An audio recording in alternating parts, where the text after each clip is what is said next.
افسوس میرے باپ نے مجھے اسکول میں بھیجا، میرے باپ نے مجھے کالج میں بھیجا، میرے باپ نے مجھے یونیورسٹی میں بھیجا، یہاں تک کہ میرے باپ نے مجھے اعلیٰ تعلیم دلانے کے لیے آکسفورڈ تک بھیجا، مگر میرے باپ نے کبھی مجھے مکتب میں نہیں بھیجا، میرے باپ نے مجھے کبھی مدرسے میں نہیں بھیجا، میرے باپ نے کبھی مجھے مسجد میں نہیں بھیجا۔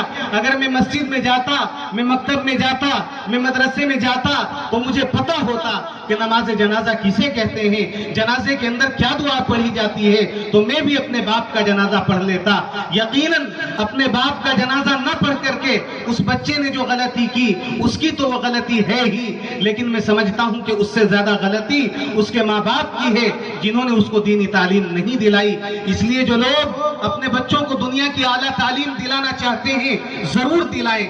ہمارے اکابر بھی آج کل یہی کہتے ہیں کہ دنیا کی اعلیٰ تعلیم دلانا ضروری ہے، مگر ساتھ ساتھ اپنے بچے کو پہلے مسلمان بناؤ، عقیدوں کو اس کے دل میں اتنا مضبوط کر دو کہ وہ جہاں بھی جائے محمد الرسول اللہ کا غلام بن کر کے جائے۔ اور علم کسی کی وراثت نہیں ہے، بلکہ علم اس کا ہے جو بھی حاصل کر لے۔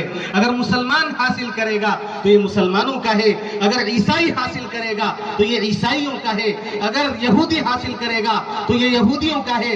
آج ہم نہ دین کا علم حاصل کرتے ہیں نہ دنیا کا علم حاصل کرتے ہیں۔ حضرت مولانا خلیل الرحمن سجاد نعمانی دامت برکاتہم کی ایک بات مجھے یاد آتی ہے۔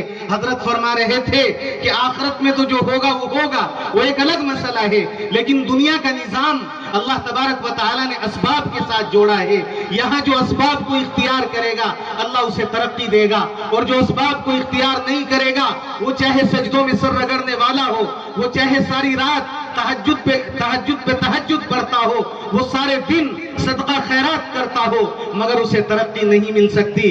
حضرت فرما رہے تھے کہ آج تو مسلمانوں کا حال یہ ہے کہ مسلمان یہ چاہتے ہیں کہ ہمیں کچھ بھی نہ کرنا پڑے، اور ہم اللہ سے دعا کریں کہ اے اللہ فلاں قوم کو ہلاک کر دیجئے، فلاں ملک کو ہلاک کر دیجئے، اور اللہ تبارک و تعالیٰ اسے ہلاک کر دے۔